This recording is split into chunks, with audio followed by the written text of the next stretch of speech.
Welcome to my YouTube channel. आइए देखते हैं। नमस्कार साथियों, स्वागत है आप सभी का अंकित इंस्पायर्स इंडिया पर। मैं हूं अंकित अवस्थी। चर्चा कर रहे हैं एक ऐसे देश की जहां सरकार से ज्यादा सेना गुंडों के पास है। संख्या जानेंगे तो हैरान हो जाएंगे। 75,000 प्राइवेट सैनिक, सरकार से ज्यादा प्राइवेट सैनिक गुंडों के पास हैं। और ये गुंडे करते क्या हैं? ड्रग्स बेचते हैं। नंबर दूसरी खासियत, यहां 600 विमान हैं। किन के पास? फ्लाइट्स की बात कर रहे हैं, गुंडों के पास। गुंडे वो सोशल एलिमेंट्स जिनका रिकॉर्ड है प्रतिदिन 120 हत्याएं करके चौराहे पर टांकने का। थोड़ा रुकिए ज़रा और जान लीजिए। ये जो मैंने नंबर ऑफ विमान बताए ना आपको, फ्लाइट्स बताई, इनकी जो सरकार के पास, जो सरकारी कंपनी के पास जितनी फ्लाइट्स हैं उसका 5 गुना नंबर है ये। खुद सरकार के पास जितनी फ्लाइट्स हैं उससे 5 टाइम्स ज़्यादा फ्लाइट्स गुंडों के पास हैं। तो विचार करिए, फ्लाइट्स कोई घर पर से तो ऊपर टेक ऑफ करती नहीं होंगी, तो खुद की पर्सनल रनवे भी होंगे। अगर 75,000 सैनिक हैं तो सैनिकों के लिए बम गोले धमाके के लिए भी होंगे। कहाँ की बात कर रहे हैं हम?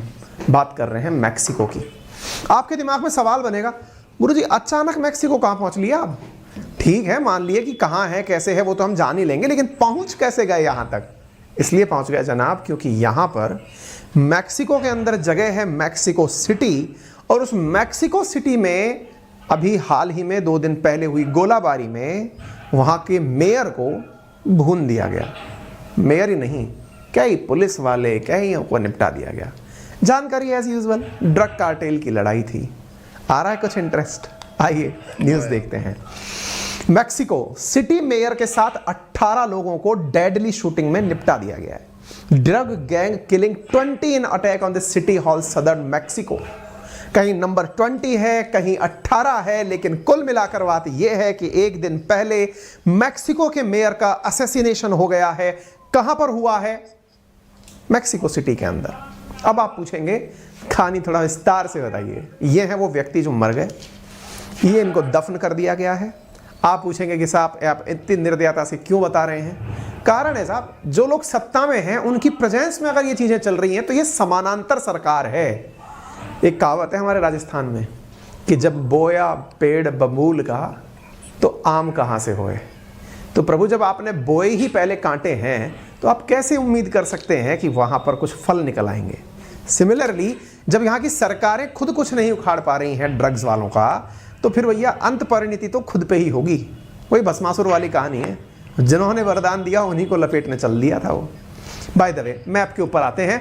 ये मैप है आपके सामने मैक्सिको का, नॉर्थ अमेरिका की एक कंट्री। नॉर्थ अमेरिका में 3 बड़ी कंट्री, और भी बहुत सारी कंट्रीज हैं, तो 3 बड़ी कंट्री हैं। उनमें सबसे ऊपर कनाडा डला हुआ है, फिर अमेरिका यानी यूएसए डला हुआ है, फिर मैक्सिको, साउथ की तरफ मैक्सिको डला हुआ है। मैप पर अगर मैं आपको ये दिखाऊं तो ये रहा मैक्सिको, और इसके ऊपर है बाइडेन बाबा वाला यूएसए। एक और फैक्ट बताएं, अगर इंटरेस्ट प्रॉपर तरीके से बन ही रहा हो तो इतना जान लीजिए कि ये देश अपने ड्रग्स बेचने वालों से ड्रग्स बेचकर, चलो अंदाजा लगाओ कितने करोड़ का व्यापार करता होगा। करोड़ जितने का हमारे यहाँ पे ना गति शक्ति प्लान नहीं होता, उससे बड़ा तो ये ड्रग बेच करके पैसा कमाते हैं।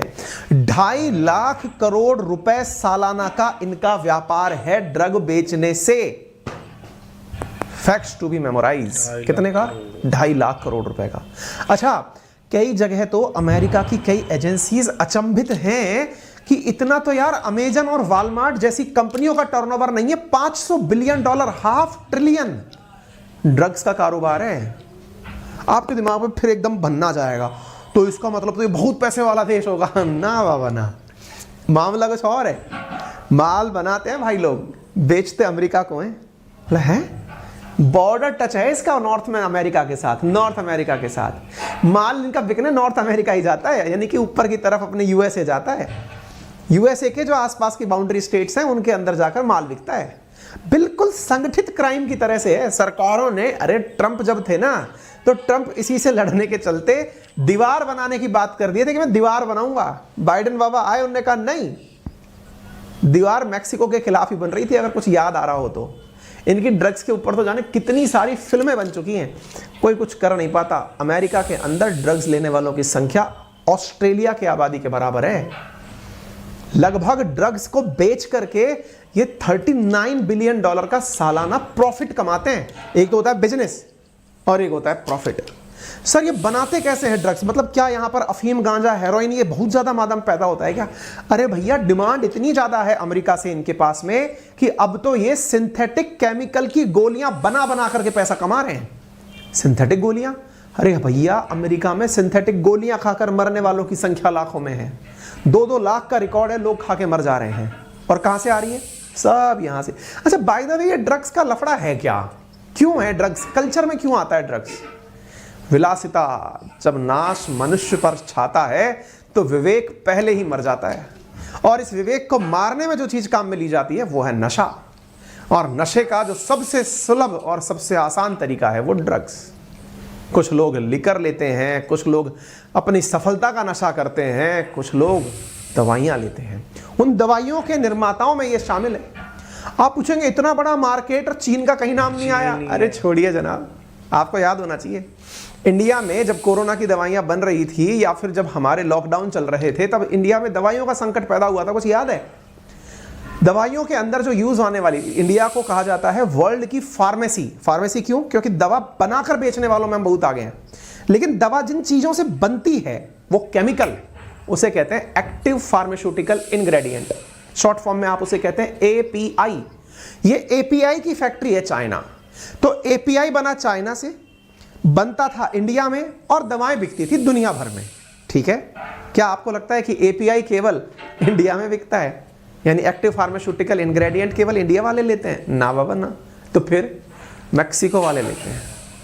मैक्सिको सालाना, इवन ये ड्रग्स वाले जो हैं सालाना $100 बिलियन से ऊपर का इंपोर्ट कर लेते हैं जनाब। मतलब आप यूं समझिए, कहने के लिए ये समानांतर सरकार है, सही मायने में तो सरकार ही इन्हीं की है, क्योंकि बड़ी बड़ी सरकारें इन्हीं से समझौता करती हैं। किनसे? ड्रग्स बनाने वालों से। $100 बिलियन का व्यापार है एक्टिव फार्मास्यूटिकल इंग्रेडिएंट्स का। हम परेशान हो रहे होते हैं कि इंडिया का इतना इंपोर्ट बिल बढ़ गया, फलाने का इतना इंपोर्ट बिल। एक तरफा है। इसलिए कई लोग तो ये कहते हैं कि चाइना का इनडायरेक्ट हाथ है अमेरिका को बर्बाद करने में, मैक्सिको के माध्यम से। ये भेजता है केमिकल, मैक्सिको सस्ता केमिकल भेजते हैं, अमेरिका मरे अमेरिका की जनता।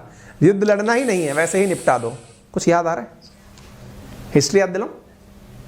ऐसा कहते हैं ना, आप जब एक उंगली किसी की तरफ करते हैं तो 4 आपकी तरफ आती हैं। वैसे मैंने करके देखी तो 3 ही मेरे तरफ आई। जनाब आपको पता है ब्रिटिशर्स ने चाइना को बर्बाद करने के लिए ऐसे ही एक बार अफीम का चक्कर चलाया था, और उसी कारण से ब्रिटिशर्स और चाइनीज लोगों के बीच में अफीम युद्ध हुआ था। बेचारे ब्रिटिश, ये चाइनीज जो थे ना, ये नशा वता नहीं करते थे।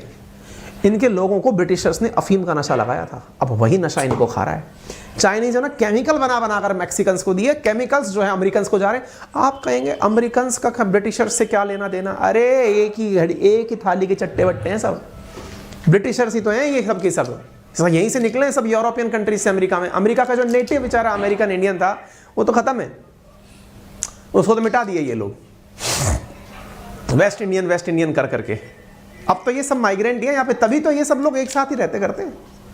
इसका मतलब समझ रहे हैं? जैसा आप करेंगे दूसरों के लिए वैसा आपको भी भरना पड़ेगा। आइए थोड़ा और ज्ञान लेते हैं। तो ये जनाब टाउन हॉल की, उस टाउन हॉल की पिक्चर है जहां पर आप इस तरह की गोलियां लगी देख रहे हैं, लोगों को यहां पर देख रहे हैं। ये 6 अक्टूबर की घटना है, जिस दिन यहां के मेयर मेंडोजा के ऊपर गोलियां चली थी। जिस जगह गोलियां चली थी, आप दीवार पर गोलियों के इतने निशान देख सकते हैं कि दीवारों में छेद हो गया है। ऐसा करने के पीछे कार्टेल को ही जिम्मेदार बताया गया है, और ये छोटे मोटे दिन से नहीं चल रहा है। 40 साल से ये ड्रग का कार्टेल चल रहा है। ड्रग्स को आप देखिए ना, ये सेना इनकी प्राइवेट सेना है जिसको आप यहां पर देख रहे हैं। 12.89 करोड़ इनकी पॉपुलेशन है। इस पॉपुलेशन के अंदर से जो अधिकांश लोग हैं वो इसी पर डिपेंडेंट हैं। आपको पता है ड्रग बेचने वाली कंपनीज हैं यहाँ पे, जैसे इंडियन सरकार कहती है ना, हमने इतने स्टार्टअप बनाए, हमारे यहाँ पे इतने यूनिकॉर्न हैं। मैक्सिको में 150 कार्टेल हैं। कार्टेल मतलब वो लोग जो संगठित प्रकार के अपराध में लग रहे हैं। अपराध कह लीजिए, व्यापार कह लीजिए, अभी फिलहाल अपराध के सेंस में बात करिए। 150 कार्टेल्स हैं। 150 कार्टेल का काम ड्रग तस्करी करके अमेरिका से उठा करके लोगों को बेचना। आप सोचिए 75,000 गुर्गे हैं 150 ड्रग कार्टेल्स के पास में, और युवाओं के लिए तो ये एकदम लो लाइंग फ्रूट्स हैं। हमारे देश का युवा हो या किसी अन्य देश का युवा को जब ये पता चल जाए कि किसी सफलता का शॉर्टकट है और इसके ऊपर कोई पनिशमेंट नहीं है, तो वो कभी मेहनत करता ही नहीं है। बहुत ही रेयर ऑफ द रेयरेस्ट होते हैं जो लोग कहते हैं कि नहीं मैं तो अपना रास्ता बनाऊंगा। अधिकांश तो बने बनाए रास्तों पर ही चलना पसंद करते हैं, और यही कारण है कि ड्रग्स के एडिक्ट्स भी युवा सबसे जल्दी होते हैं। आप यहां पर देखें, इनके यहां पर एक सबसे फेमस कार्टेल है, यानी कि गुंडों में भी गुंडों का गुंडा जो है ना, उसका नाम है सिनालोआ कार्टेल। उसके खुद के पास 600 से अधिक विमान हैं, फ्लाइट्स हैं, 50 से ज्यादा उसके पास जहाज है पानी के। और तो और मैं एक इंटरेस्टिंग बात इसको बताऊं आपको कि यहां पर जो विमान ना सिनालोआ के पास में, सिनालोआ मैक्सिको की कम से कम 50% जो ड्रग्स का जो मामला है ना, वो उसके खुद के कंट्रोल में है। आप सोचिए AK-47, M80 जैसी राइफल्स का तो जखीरा है। पुलिस जब रेड मारती है तो 20-20 हजार मतलब वो लेके निकलती है बंदूकें कि ले जाओ यार, तुम भी क्या याद रखोगे, इन्हीं से तुम्हारा काम चला लो। 20,000 से ज्यादा असॉल्ट राइफलें बरामद की जाती हैं हर साल ड्रग कार्टेल से। यानी कि इनकी सरकार को जब ये होता होगा ना, इनके डिसाइड सरकार के द्वारा, रक्षा मंत्रालय के द्वारा कि यार सुनो, अपने सैनिकों के लिए हमें है ना बंदूकों की जरूरत है। बोले चलिए साहब रेड करने चलते हैं। बोले चलो, रेड करने गए, वहां से बंदूकें उठाए, सर आ गया, इस बार का स्टॉक आ गया, इसी से काम चला लेंगे। कारण और कोई दुश्मन है नहीं, ले देकर व्यापार अमेरिका से करना है, सेना की जरूरत कहां है कि नहीं? तो यहां पर साहब इस प्रकार से काम चलता है। कार्टेल्स के पास रॉकेट लॉन्चर वॉन्चर सब है। तो फिर आप पूछेंगे सर जी मैप देख के लगा कि इनका कोई दुश्मन ऊपर तो अमेरिका है, अमेरिका तो व्यापार खरीदने के लिए इनके साथ है, तो फिर ये खरीदते किसके लिए हथियार? एक दूसरे के लिए। ये कार्टेल बिल्कुल रजवाड़े में जी रहे हैं। एक राजा दूसरे राजे की तरफ चलाएगा रॉकेट लॉन्चर, कार्टेल एक दूसरे को मारते हैं। मारने के कुछ नज़ारे बताता हूं मैं आपको, आओ। मैक्सिको के गृह मंत्रालय के मुताबिक की जानकारी दे रहा हूं कि रोजाना 120 हत्याएं होती हैं, ऑफिशियली किलिंग होती हैं। कोरोना काल में 118 हत्याएं होती थी। इंपॉर्टेंट बात यह है कि यहाँ हत्या करने वाले लोगों को काट कर लटका कर चौराहे पर लटका दिया जाता है। कई जगह तो ऐसा है कि ट्रांसपेरेंट जो कमरे हैं ना, उनके अंदर मार करके टांग दिया जाता है, और आप उनको निकाल भी नहीं सकते क्योंकि बुलेट प्रूफ है, वो मार के टांग के चले गए, चौराहों पर टांग देते हैं शवों को। ये मैक्सिको का खेल है। मेरे को ऐसा लगता है कि इसके ऊपर बहुत सारी फिल्में बनी हुई हैं, आप देख सकते हैं। मैं रिकमेंड नहीं करूंगा, नहीं तो आप उस तरह की चीज़ों से ज़्यादा हो जाएंगे। राजनीतिक पार्टी जो है ना, वो इन ड्रग कार्टेल से हजारों करोड़ रुपए चंदा लेती है। 25,000 करोड़ का चंदा मिलता है साहब, मजाक है क्या? मैक्सिको के 32 प्रांत हैं, 32 राज्य हैं, उनमें से 29 राज्य बटे हुए हैं ड्रग्स के लिए। 29 राज्यों में से ये जो आप देख रहे हैं ना हल्का सा कलर, ये सिनालोआ के पास है। ये सिनालोआ करके है। ये सिनालोआ जो है ना, इसके पास सबसे बड़ा मार्केट है। इसका मालिक ऑलरेडी जेल में है। इसके मालिक का नाम है सरगना अल चापो। सरगना का नाम है अल चापो। 50% ड्रग का कारोबारी है, जेल में रहता है, जेल से काम चलाता है। बोले जब सरकारी सुरक्षा दे रही है तो अपने क्या करना है। 2 बार फरार हो चुका है। दूसरा है गल्फ कार्टेल। सिनालोआ का सबसे बड़ा धुर विरोधी है, पानी के जहाज है 50 भाई के पास। तीसरा है लॉस जिटोस। पुलिस और सेना के भगोड़े इसमें शामिल हुए, और ये क्या करता है, मारने के बाद में लोगों के ऊपर एक निशान बना देता है। उस निशान का नाम है जेड40 करके एक निशान बना देता है।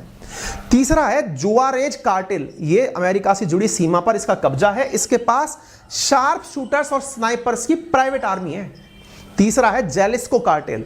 2010 में बना लॉस जिटास कार्टेल 35 लोगों का मर्डर कर शवों को राजधानी में फेंकने के कारण चर्चा में आया था। मतलब एक से बढ़कर इनकी मतलब जैसे होता है ना कि चर्चाएं जब होती होंगी तो इस प्रकार से होती होंगी कि यार हमने कितनी हत्याएं करी, उस प्रकार का हाल है। सिनालोआ कार्टेल को इंटरनेशनल क्राइम ऑर्गेनाइजेशन में टॉप पर शामिल किया जाता है कि भाई इसका सबसे ऊपर है, ये कहीं पर भी पोस्टल डिलीवरी कर सकता है। ये दवा बनाते समय चीन से आयात किए गए केमिकल से सिंथेटिक ड्रग बनाने का निर्माण करते हैं। जो दवा ये यूज करते हैं ना, उसका नाम है फेंटेनिल। सिंथेटिक ड्रग है फेंटेनिल, पेन किलर के रूप में काम में ली जाती है। हेरोइन, मारिजुआना, अफीम से बहुत कम लागत पर यह उपलब्ध होती है। चीन इस सिंथेटिक ड्रग को उपलब्ध कराता है। ड्रग कार्टेल में मैक्सिको के जंगलों में फेंटेनिल को बनाने के देसी कारखाने लगे हुए हैं। पाउडर में तब्दील करके फेंटेनिल टैबलेट बनाई जाती है और वही टैबलेट से लोगों को दिया जाता है। आप इससे अंदाजा लगा लो कि अमेरिका के अंदर 2021 में फेंटेनिल की ओवरडोज से 2 लाख लोगों की मौत हो गई। इसी वजह से how China involving in organised crime in Mexico, ये एक रिपोर्ट है जो स्टडी की जा रही है। क्या अमेरिका के अंदर ऑर्गेनाइज्ड जो क्राइम हो रहे हैं या फिर लोगों को मारने के लिए जो दवाएं बांटी जा रही हैं उनके पीछे चाइना है? तो फैक्ट पढ़िए, चाइना और मैक्सिको $100 बिलियन का व्यापार करते हैं साहब। ये अपने आप में बहुत बड़ा व्यापार है। चाइना का 90% टोटल ट्रेड चाइना और मैक्सिको के बीच में इंपोर्ट का है, यानी ये सामान बेचते हैं। आप इधर देखिएगा, चाइना के अंदर, चाइना जो है यहां पर मैक्सिको के अंदर $189 बिलियन का इन्वेस्टमेंट कर चुका है। क्यों? क्योंकि केमिकल बेचना है। मैं यही तो कहता हूं, this is the proxy war. हमारे देश पंजाब, हमारे देश के अंदर जो पंजाब है उसके अंदर यही तो होता है। उधर की तरफ से पाकिस्तान के जितने भी लोग हैं जो देश के अंदर चाहते हैं कि अशांति हो, भारत टूटे, भारत के अंदर लोग परेशान हो, युवा बर्बाद हो, वो ड्रग्स की तो लत लगवाते हैं। यह तरीका चाइना ने मैक्सिको के माध्यम से अमेरिका के लिए अपनाया था। इस बात में कोई गुरेज नहीं है। वाशिंगटन पोस्ट में यह खबर छपी थी 2019 में कि क्या ड्रग कार्टेल मैक्सिको का $500 बिलियन से ऊपर का है। रिपोर्ट के अंदर लिखा गया था, ये लिखे हुए डेविड पर्ड्यू, जिन्होंने अपने द्वारा एक हियरिंग में कहा था कि $500 billion the market cartel business drug trafficking just in Mexico alone coming across the United state bigger than Walmart. $500 billion से ज्यादा का ये अमेरिका को व्यापार कर देते हैं। दवा बेच बेच कर आप इससे अंदाजा लगाइए। मुझे नहीं लगता कि आप लोगों को अब भी इसके बारे में जानने की जिज्ञासा शांत हुई होगी। फिर भी गूगल जिम्मेदार है आपको और जानकारी देने के लिए। फिलहाल के लिए मैंने तो ये जानकारी इसलिए दी कि दुनिया में किस किस प्रकार का क्राइम है उसके बारे में आप जान लीजिए। आप में से कई लोग कहेंगे, आपने हमें गोल्डन क्रिसेंट बताया था, आपने हमें गोल्डन ट्रायंगल बताया था। ऐसा तो कुछ यहाँ है ही नहीं। इनके अपने गोल्डन ट्रायंगल हैं। इन्होंने अपने ही राज्य के, देश के अंदर ही कई राज्यों में आपस में घालमेल करके गोल्डन ट्रायंगल बना रखा है। यूएस की अगर हम बात करें तो 8.7% आबादी यूएस की ड्रग एडिक्ट है। 21.8 मिलियन यानी 2 करोड़ यूएई की आबादी से जस्ट डबल ऑस्ट्रेलिया की आबादी के बराबर यहां पर अमेरिकन ड्रग्स लेते हैं। ड्रग्स बेच बेच करके कंपनियों को, यानी कि इस तरह के जो ये ऐसा अपराध है। अपन सोचते हैं ना सारे क्राइम हमारे ही देश में होते हैं क्या? नहीं भाई, हर किसी की अपनी समस्या है। 2011 का आंकड़ा है, $39 बिलियन 11 का प्रॉफिट था। आप मर्डर्स की स्थिति देखें तो 2019 का आंकड़ा है 34,588 मर्डर सालाना मैक्सिको में हुआ करते थे ड्रग कार्टेल्स की लड़ाई के चलते। कोई फर्क किसी को नहीं पड़ता है। मेरा तो केवल आपसे इतना कहना है कि जब आप तक इस तरह की रोचक जानकारी मिले तो